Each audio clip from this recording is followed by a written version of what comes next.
नमस्कार दोस्तों, आपका मेरे YouTube channel market money knowledge में स्वागत है। आज मैं बताऊंगा इन्फ्लेशन, मुद्रास्फीति। नाम सुना होगा सभी ने। इन्फ्लेशन क्या होता है? हिंदी में इसको मुद्रास्फीति कहते हैं। इसको एक एग्जांपल्स में समझाऊंगा। मान लो कि एक आप बचपन में देखा होगा, आपको एक पार्ले का बिस्कुट सब जगह मिलता है, पूरे देश में ही मिलता है लगभग। पार्ले का बिस्कुट 2 रुपये का मिलता था। उसमें 8 आते थे, 8 बिस्किट आते थे। और ये मैं बता रहा हूँ आपको सन 2004, 5, 6, 7 इसके आसपास की बात बता रहा हूँ। आज कितने साल हो गए हैं? लगभग मान लो 2004-5 की बोल रहा हूँ तो करीब 18-19 साल हो गए। तो ऐसे हो गए लगभग। अब वो बिस्कुट कितने के मिल रहे हैं? बिस्किट हो सकता है वो आपको 5 रुपये का भी ना मिल रहा हो, या मिल रहा होगा तो 10 रुपये के। 10 रुपये में 8 या 6 बिस्किट होंगे। ये है मतलब समय के हिसाब से आपकी महंगाई बढ़ जाना।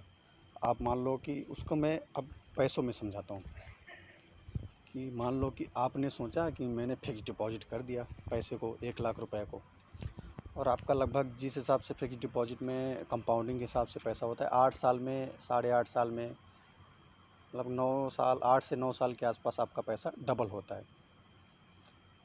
आपका पैसा डबल हो जाता है लगभग। तो आप खुश हो कि अरे मैंने तो अब एफडी कर दिया था और मेरा पैसा 8 साल में डबल हो गया। लेकिन महंगाई, इन्फ्लेशन 8 सालों में, 9 सालों में महंगाई बहुत ज़्यादा बढ़ गई। आप महंगाई के आंकड़े अगर देखोगे तो पिछले 1-2 साल में महंगाई बहुत ही ज़्यादा स्पीड में बढ़ी है। कोई भी एक सामान आप अपने आसपास देख लो, सब्जी से लेकर कुछ भी ले लो, हर चीज़, पेट्रोल, डीजल, हर चीज़ की रेट इतनी मतलब ज़्यादा स्पीड में बढ़े हैं। आप 7-8% फिक्स डिपॉजिट में लेकर खुश थे, उससे ज़्यादा महंगाई 10-12% बढ़ गई कंटिन्यूस देखा जाए तो ये चीज़ है, ये चीज़ मैं समझाना चाहता हूँ। ये चीज़ को अगर आपको बीट करना है तो आप म्यूचुअल फंड, शेयर मार्केट, या फिर क्या बोलते हैं, आप सोना भी खरीद सकते हो। सोना भी ठीक ठाक रिटर्न देता है, गारंटीड रिटर्न देता है। कहीं ना कहीं फिक्स डिपॉजिट सेफ़ भी है। लोग क्या अपना पैसा सेव करने की ज़्यादा सोचते हैं, तो उसको डिवाइड करना चाहिए। आपके पास 100 रुपये हैं मान लो, अब 50% सेफ, बिल्कुल गारंटीड रिटर्न। जैसे कि सोना खरीद लिया, गारंटीड रिटर्न है। और लिक्विडिटी का भी प्रॉब्लम नहीं होता है। जैसे लिक्विडिटी क्या होती है, लिक्विडिटी भी मैं समझाता हूँ। लिक्विडिटी मतलब कि मैंने कोई चीज़ खरीदी तो उसको मैं आज की आज ही बेचना चाहूँ, उसके ख़रीदार तुरंत मिलें, मतलब मेरे को बेचने खरीदने में दिक्कत ना हो, उसको लिक्विडिटी बोलते हैं। कि कभी भी मैं ख़रीद सकता हूँ, कभी भी मैं बेच सकता हूँ, वो लिक्विडिटी है। अब जैसे कि मान लो ज़मीन भी अच्छा ऑप्शन है, मैंने बोलूँगा। कहीं कहीं कभी कभी देखा गया कि ज़मीन के रेट 1-2 साल में ही जंप हो जाते हैं। वो जगह और कैसा ज़मीन है आपका, किस टाइप का ज़मीन है और कहाँ पर है, इस पर डिपेंड करता है।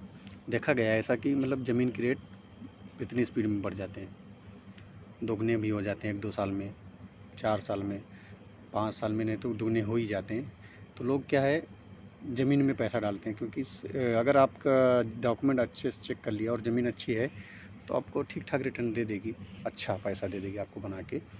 और खेती वाली ज़मीन कोई कोई लेता है, कोई कोई खेती वाली ज़मीन, उसको खेती करने की कैपेबिलिटी है, तो वो खेती करके अपना, जैसे कि मान लो 10 लाख का ज़मीन खरीदा, 10 लाख का बीघा, तो उसने अगर 5 साल में उसके पैसे डबल भी नहीं हुए हैं खेती के हिसाब से, तो उसमें वो खेती करके उसकी कैपेबिलिटी है, तो उसमें वो अनाज भी उगा रहा है और फसल कोई ना कोई अच्छी ले लेता है, तो उसको उसमें फ़ायदा हो जाता है। ये लेकिन ज़मीन में आपको देखना, लिक्विडिटी की प्रॉब्लम आ सकती है। मैं ये भी नहीं कहूँगा कि आएगी, आती है। जैसे कि आज के आज ही तुरंत, ये सोना है मेरे पास, तुरंत अभी मैं जाऊँ सुनार के पास, अभी बेच दूँगा। आज के आज तुरंत मेरे को ज़मीन बेचनी हो, प्रॉपर्टी कोई है मेरी बेचनी, तुरंत नहीं बिकेगी। 2-4 दिन का समय लग सकता है, 1 दिन का समय, कम से कम 1 दिन का तो लगेगा। और आपको गर्ज साबित करके तुरंत बेचना है तो हो सकता है आपका भाव कम करके लिया जाए। कि आपको मान लो आपने 10 लाख की ज़मीन खरीदी थी, आपको तुरंत बेचना है 2 साल में ही, तो जहां आपको 12 लाख मिलने होंगे ना, तो सामने वाला आपको 11 लाख, 11.5 लाख ही पकड़ाने की कोशिश करेगा, जो आपका भाव अगर मान लो 12 लाख लगभग चल रहा होगा। ये प्रॉब्लम आती है ज़मीन में। लेकिन ज़मीन में आपको क्या चाहिए, एक मुश्त पैसा। आपको 10 लाख रुपए हो सकता है, ऐसे ऐसे भी लोग हैं जिसके पास एक मुश्त पैसा नहीं है भाई, 10 लाख रुपए है कि नहीं, हर किसी के पास नहीं हो सकता है। किसी के पास हर महीने 2000 रुपये वो जोड़ सकता है। तो mutual fund, gold, digital gold भी आजकल आ गए। आजकल मैं तो बोलता हूँ गोल्ड भी अगर ख़रीद रहे हो तो क्या होता है, गवर्नमेंट गोल्ड बॉन्ड इशू करती है। इसमें क्या फ़ायदा है, आपने मान लो आप अभी प्रेजेंट टाइम पे देखा है 61,000 के आसपास सोना चल रहा है कि 10 ग्राम का भाव 60 से 61 के बीच में है। तो इसमें गवर्नमेंट बॉन्ड इशू करती है। जैसे कि आपने बॉन्ड 1 लाख के डाले, 1 लाख के लिए अप्लाई किया, तो आपका जो भी है उस भाव से उतने ग्राम सोना, उतने ग्राम आपको डिजिटल बॉन्ड मिल जाएगा। बॉन्ड में क्या फ़ायदा है, आपको गवर्नमेंट सालाना 2% उसका इंटरेस्ट देती है एज हाफ ईयरली, 6 महीने में आपको पेड कर देती है आपका इंटरेस्ट। उसके बाद आपका जो भाव बढ़ रहा है सोने का वो भी आपको मिलता है। जैसे कि आपका सोना कल को 1 साल के अंदर 65,000 का हो गया, 65,000 का, तो आपका जो प्रॉफिट है वो आपका प्रॉफिट है। लेकिन इसमें लॉकिंग पीरियड मिनिमम 5 ईयर का लेता है गवर्नमेंट। तो ये है इसमें। ये भी मैं बोलता हूँ कि आप अगर गोल्ड ही ले रहे हो तो डिजिटल गोल्ड ले लीजिए, क्योंकि अगर आप क्या बोलते हैं सोना खरीदते हो तो वो 20% तो सोनार के पास ही चला जाता है। ये है कहानी, वो 80% ही आपको मिलता है। तो अगर आपका 65,000 हो भी गया किसी मामले में, तो आपका तो 20% तो वहीं कवर होगा ना, पहले 20% तो वहाँ कवर होगा।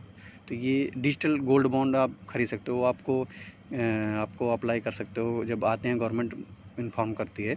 ग्रो ऐप से भी खरीद सकते हो आप, जीरोधा से भी खरीद सकते हो। तो जिसको भी जीरोधा और ग्रो ऐप का अकाउंट खोलना है, ग्रो ऐप का तो आपका क्या बोलते हैं फ्री खुल जाता है, लेकिन जीरोधा 200 रुपये चार्ज करता है। तो आप जिसमें भी जो आपको बेटर लगे अकाउंट खोल के आप डीमैट अकाउंट खोल सकते हो। मैं लिंक इसमें डाल दूँगा। अब क्या होती है कि ये देखिए, मैंने एक डिटेल निकाली थी जो बता रहा हूँ। पीयू के अनुसार मुद्रास्फीति की स्थिति तब उत्पन्न होती है जब देश में वस्तुओं तथा सेवाओं के उत्पादन में वृद्धि की तुलना में लोगों की मौद्रिक आय अधिक बढ़ जाती है। मुद्रा की पूर्ति में वृद्धि होने पर मौद्रिक आय बढ़ती है, जिसके परिणाम स्वरूप उपभोग की वस्तुओं और सेवाओं की मांग बढ़ती है तथा उत्पादन को प्रोत्साहन मिलता है। अब इसको मैं समझाता हूँ। इसमें क्या होता है, जैसे कि इसमें ये कहना चाह रहे हैं, जैसे कि आप देखना 2010 में किसी की आय बिल्कुल नहीं थी, मतलब जैसे तैसे मजदूरी करके काम चलाता था, जैसे तैसे अपना घर चलाता था। लेकिन आज की डेट में अगर उसी को देखोगे, सबकी मैं बात नहीं करूँगा, लेकिन औसतन देखा जाए तो आजकल अच्छा खासा कमा रहा है सब। 2010 में आप अगर देखो किसी घर में हो सकता है मोबाइल ना रहा हो सकता है किसी घर में टीवी, कार, बाइक, मकान अच्छा ना बना हो, लेकिन अब लोगों के पास लगभग काफ़ी हद तक लोगों के पास में पैसा और धीरे धीरे जो बेसिक सुविधाएं हैं वो हो गई हैं। मतलब कि आय बढ़ी लोगों की, धीरे धीरे औसत आय बढ़ी है। तो अब भाई औसत आय बढ़ी है, तो अब जब पैसा आया लोगों के पास तो बोला मैं क्यों खेती करूँगा। पैसा आ गया तो लोग खेती करने वाले की संख्या कम हो गई। अब क्या भाई, जब खेती नहीं करोगे सामान की सप्लाई कम होगी, तो फिर उसमें रेट भी बढ़ेगा। तो इसको मेंटेन किया जाता है। आपकी आय बढ़ गई तो अब प्रोडक्शन कॉस्ट भी बढ़ेगी, लेबर कॉस्ट भी बढ़ेगी, क्योंकि तुम जब काम कर रहे थे तब सस्ते में कर रहे, तो अब जो लेबर कोई भी कंपनी कोई भी प्रोडक्ट बनाती है तो उसका लेबर कॉस्ट भी बढ़ गया, उसका प्रोडक्शन कॉस्ट भी बढ़ गया। अभी आप देखोगे डीजल पेट्रोल भी रेट बढ़ गए, तो उसका ट्रांसपोर्टेशन कॉस्ट भी बढ़ गया, पैकेजिंग कॉस्ट बढ़ गया, मैन्युफैक्चरिंग कॉस्ट बढ़ गया, हर चीज़ का कॉस्ट बढ़ गया। अब कॉस्ट बढ़ गया तो आपको भी वो चीज़ महंगी मिलेगी। मतलब जो आपने इतने सालों में अपना इनकम बढ़ाया, तो आपका जो 2 रुपये का, मैंने स्टार्टिंग में बताया था, 2 रुपये का पार्ले बिस्किट आपको 5 रुपये 10 रुपये का मिलने लगा। तो वहाँ से देखिए, मैं जब छोटा था 2005-06 की बात बता रहा हूँ, 2 रुपये के 8 बिस्किट मिलते थे पार्ले जी के। अब आपको हो सकता है 10 रुपये के मिलने हों, 5 रुपये का पता नहीं आता है कि नहीं आता, मुझे नहीं पता, आप लोग बताइएगा कमेंट करके। तो ये वहाँ पर देखो रेट बढ़ गए किसी चीज़ के, आय भी बढ़ी तो किसी चीज़ के रेट भी बढ़ गए, तो आपके मतलब फिर वहीं पहुंच गए जहां आप थे। मतलब कि अभी देखो टमाटर का भी भाव, सब्जियों का भाव कितना बढ़ गया है, बहुत ज़्यादा बढ़ गया है। तो आय बढ़ी है तो प्रोडक्ट की कॉस्ट भी बढ़ गई, आपको प्रोडक्ट भी महंगा हो गया। अब स्टार्टिंग में अभी ज़्यादा दिन पहले की मैं बात नहीं, थोड़े दिन पहले की बात बता रहा हूँ। स्प्लेंडर मोटरसाइकिल, स्प्लेंडर सभी ने देखा होगा, सभी जानते हैं जो भी मेरा वीडियो देख रहे हैं। हीरो की स्प्लेंडर प्लस ये 50,000 के आसपास मिल जाती थी 5-6 साल पहले, लेकिन आजकल 80 के आसपास मिल रही होगी, 80-85 के आसपास मिल रही, इससे तो कम नहीं मिल रही होगी। तो ये देखिए 5-6 साल में आपका मतलब स्प्लेंडर प्लस कितना महंगी होगी, एक एग्जांपल बता रहा हूँ आपको। तो गवर्नमेंट ने टैक्स लगाया, ट्रांसपोर्टेशन, मैन्युफैक्चरिंग सब कॉस्ट बढ़ गई। अब इसी को कंट्रोल करने के लिए ना, अभी आप लोगों के पास में पैसा आ गया, इनकम हो गई ज़्यादा, तो आप लोग क्या करने लगे, लोन उठाने लगे। भाई कुछ लोग लोन भी लेने लगते हैं, लोन से ही पूरा देश चल रहा है। लोन के पैसे से ही मैक्सिमम कारोबारी, छोटे मोटे बिजनेसमैन, सरकारी लोग भी loan, property loan, home loan, car loan, personal loan, business loan, ये सब लोन पे ही चल रही है ज़िंदगी। आधे लोग जो आपको चमकते धमकते दिखाई दे रहे हैं, लोन पे ही चल रहा है। तो अब इसको कंट्रोल, भाई आपके पास पैसा ज़्यादा है, आप ज़्यादा प्रोडक्शन कर रहे हो, आप ज़्यादा कमाना चाहते हो, तो सोचा लोन ले लिया जाए। अब लोन भी आपका मान लो पहले जो रेट चलता रहा होगा वही अगर प्रेजेंट टाइम पे लिया जाएगा तो लोगों के पास पैसा ज़्यादा हो जाएगा, ज़्यादा खर्चा करेंगे तो महंगाई बढ़ेगी। सीधी सी बात, डिमांड और सप्लाई, डिमांड ज़्यादा होगी, सप्लाई कम होगी, ऑटोमेटिक रेट बढ़ेंगे। तो उसको कंट्रोल करती है कौन, आरबीआई। आरबीआई क्या करती है, ये देखो रेपो रेट, मतलब समय समय पर रेपो रेट को बढ़ाती घटाती, वो अपने हिसाब से। क्या होता है, कोरोना के टाइम पे रेपो रेट घटा दिया था, रेपो रेट घटाया हुआ था आरबीआई ने।